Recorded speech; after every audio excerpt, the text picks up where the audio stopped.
Hello, Heidi. Hi, hello, good to see Jess. you. Hello. We are pivoting to demand gen because we've got two phenomenal women here who have a wonderful, successful career in building pipeline. And as we know, pipeline is everything about growth. So we're going to tackle that one today.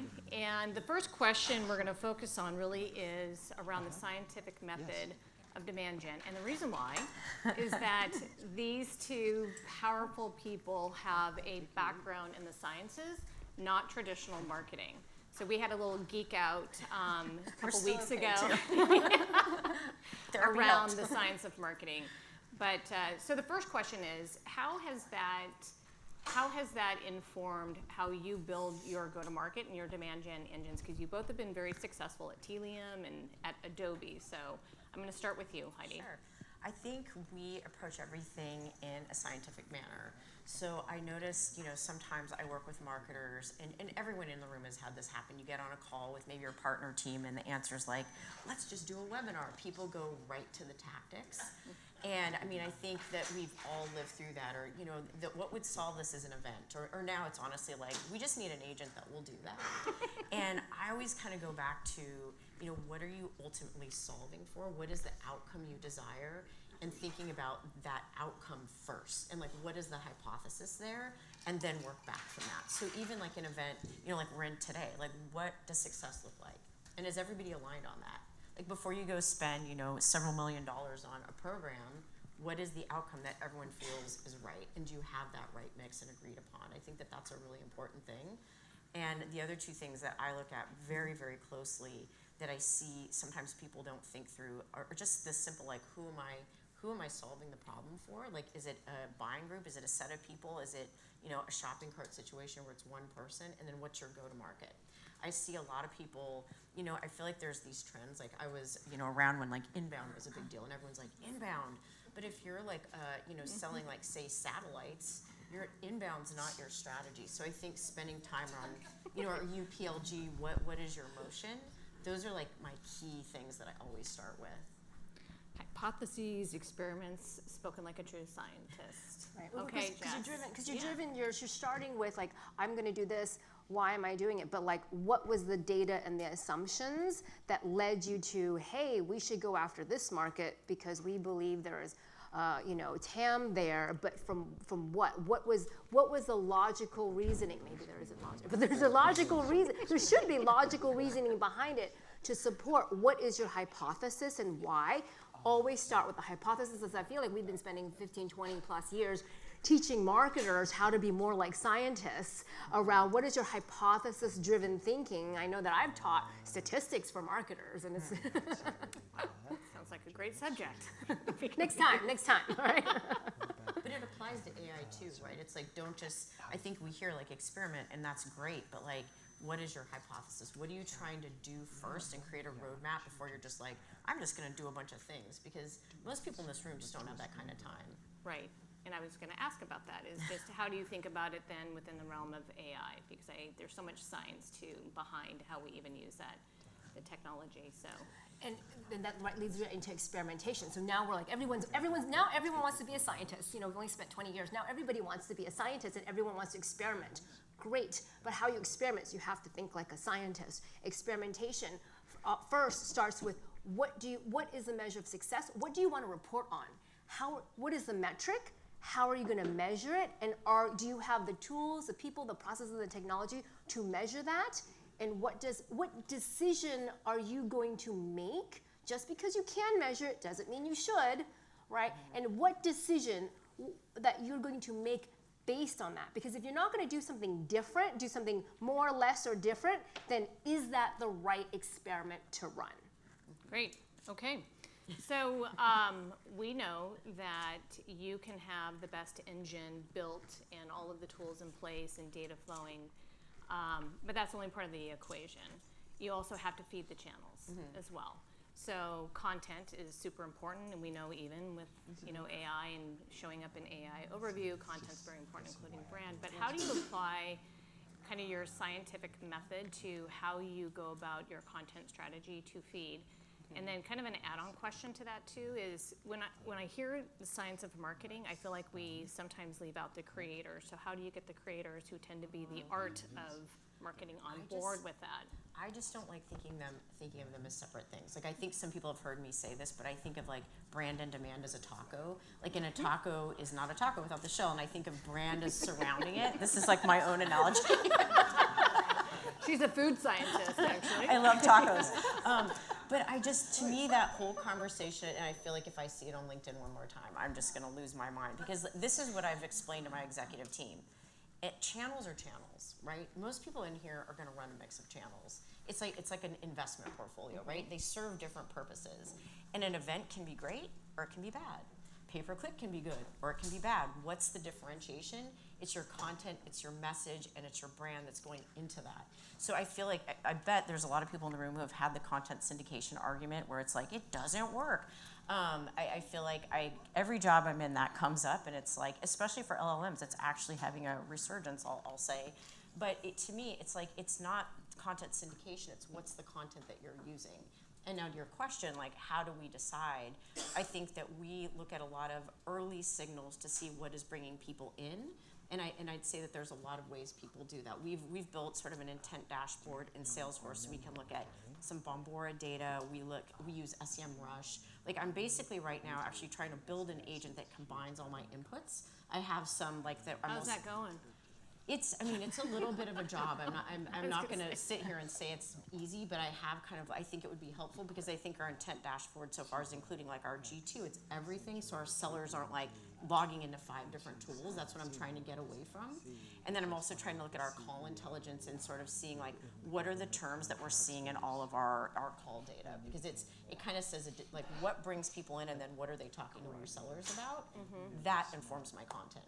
And then I basically also look at any of our like pipeline in our meetings and what are the themes across the board. I have a QBR next week and we're gonna go through this in detail. So it's like very top of mind for me because our sales team, I think they always want like the silver bullet, like what's the answer? And I think with most people in the room, it's not gonna be just one thing. Right. Yeah, I think the word for me for the 25, 26 is context. Think about context. You have content and all of your signals and everything, but all those signals don't mean anything without the context, right? Like content syndication, I've had that. It's like Groundhog Day all over again. We can have Groundhog Day, right? Content syndication works in this context, but not in this context. If you think about like all of the signals that Heidi was just talking about, bringing them all together, and so how we do it at Adobe and the MarTech and the marketing technology team is we're about bringing all of that data into one single platform, and so that we can have the context of all of those signals together. And then, yeah, agents aren't as easy to be built. Like, I always feel like it's like, you know, HGTV when they show like, oh, look, you can remodel a house in 48 hours. And then underneath the hood, it's like, oh, it's really not that easy, but everyone wants to go try. Building agents aren't as easy. You got tacos, I got HGTV, you know? But having the context of all of that information on one platform, because the AI agents talking to each other need to be on top of all the same pool of, now we need to build a pool for the house, right? So put all of the data in one place so that the AI agents are all looking at the same data, because without all the data in one place, you don't have the context. So especially when we go into AI, what content should I be making? Well, what's the context? What does personalization with content really mean? Right now, the conversation is around, let's go build every variation for every persona, for every person possible, and then we'll talk about AI works law. But anyway, next question. Well, so just to add on to that though, when you have all of these signals coming in to indicate, that gives you the context, so then you can create the right content. Do you have like a single owner that's looking at that, or do you have multiple teams and then they're all working on the same thing? Or how does that workflow work for your teams? Yeah, I have one person that does a lot of time like looking at it and doing analysis, and then they work with our head of content. We determine like what makes sense. And I think we're looking at content, and when I say content, I don't mean just like, you know, a blog post or an ebook. That could be something that we're putting on YouTube. That could be something that we're going to post on Reddit to optimize for LLMs. So we're always thinking about, you know, where are the channels that we need to be showing up. Like I always tell my team, like we want to make the short list. Like how are we in the conversation before somebody's getting to, you know, our website or before they're becoming known? And so just thinking about what are the right pieces of content for your buyer and where they're at.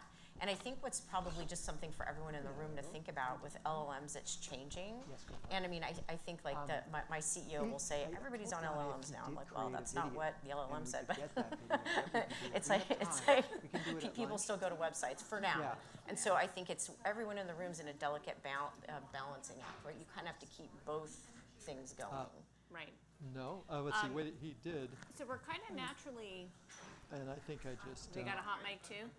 We all have hot mics. Okay. Just don't go to the bathroom.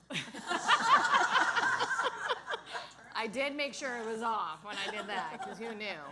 You can count to 10 there too. Okay. We're already kind of going there with AI, but what tools are you using? Right. Again, speaking from your scientific method and your frameworks, what are the tools that you are bringing in, have brought in, that are now foundational so, to yeah. your go-to-market engine? Thank and you. I think it was this team over here, I don't know who it was, that created like 5,000 personalized web pages right over here using that's good. one. Yeah, so I don't know if you're there yet with that, but We are doing that. I don't think we have thousands, but yeah, because we've kind of, I mean, you've got the engine is your CRM, marketing automation, you got your intent. I'm not going to name, vendors. However, you've got now all of these other AI tools either built inherently within the systems or on top of. So, how has that changed for you guys as scientists in marketing, and how are you looking at that? we use a few different tools, and I can share. We're using Profound and WebFX. And I think one of the first things we did is just like, where are we at? Like, what's the baseline? And I always like to think, like with any new thing, like where are you at, and then where do you want to go? And I think we always want to tell stories, especially to our executive team. Like, look, we started here by doing X, Y, and Z. Now we're at this place. And so I always like to get that baseline. So I think, and this is really new stuff. I mean, over the summer we got Profound, and so you kind of see like, how well are we showing up? And in some cases, depends on the query, or in some cases it was great. In other instances, I'm like, wow, we have work to do. So that was my step one. It's just like, let's understand where we're at, what reality is, and then what steps we need to take to improve it. Okay. Yeah, well, I am at Adobe, so we do use our own tools, and we do make our own tools, and then we sell our own tools. But some of the things that came out of our own need, like for example, to monitor what happens with like what the LLMs are saying about you, our own web team needed an own tool, so we built our own tool. And we're like, I think other people might need it too. So we use our own tools for our own products as well. But our agents, and I do a lot of testing internally as well to give feedback on our products that we do have. But basically, it's building agents within and helping building agents within our own marketing technology tools, because that's where the marketers are at, instead of trying to add a whole bunch of pieces, right? Which is wherever, and this is both internally as well as how we operate as a marketing organization, from planning to creation to execution to measurement. But the agents are where the marketers are hands-on keyboard. It's bringing the tools there instead of, like you were saying, having them log into 5 different places. That is not okay anymore, right? And AI is kind of breaking down the boundaries of not only teams and departments, but tools and the data. Bringing them where they're at. So I'm going to wrap this up by coming back to pipeline is the lifeline of growth. Has AI, do you have any impact data to suggest that it's actually helping you to build more pipeline, build it faster, convert any data that you have, or any early results that directionally you can go, Yes. Or is it not? Quick answer, yes. I think one of our first, again, a hypothesis we had was we want to reduce friction. So one of the first things I thought was, like, I have our SDR team. How can I make them more efficient and faster, and just be more like personalized, relevant? Everyone knows right place, right content, right message, all of that. And so within Salesforce, we integrated Copy AI, and we've just built a system so they can create personalized, tailored emails, and they can do it more. We're actually sending much fewer emails, but they're actually landing and resonating more, and our meetings are up, and we're converting those better. I bet your buyers are glad that you And I will say, we review them. Like, it's not just like they do it and it's off to the races. I mean, they're wild things sometimes. Like, I'm not going to say it's perfect, but I think it's something that, like, my mindset's always like, how do I reduce friction for my sellers and the SDRs? And that's one example where we're seeing good improvement. Jess, quickly. Yes, so for Adobe, on Adobe, we uncovered $1 billion in headroom for our accounts. We saved $8 million in our headcount and our staffing and resources. We took content or a campaign production from 40 days to launching in 2 days. We increased our website conversion rates by 2x. And there's one more stat, I'm literally citing this slide from memory. But yeah, so, but basically we also pivoted our entire organization, our data. We went through a transformation in the last 6 to 18 months. And really pivoting from exclusive marketing to this idea of inclusive marketing, right? Instead of saying like, hey, we're gonna target this audience, companies over $1 billion with this amount of revenue, of only focusing on this audience and allowing those to come to us, and then using AI to determine where they are in the buying journey, and then looking at that box and then being very prescriptive with our hypothesis. How do we move them to the next box instead of doing a marketing thing and hoping for them to land with pipeline? Great. Love it. All right. Amazing. Thank you both. There we go. All three Thank of you. Thank you, Jamie. Very much.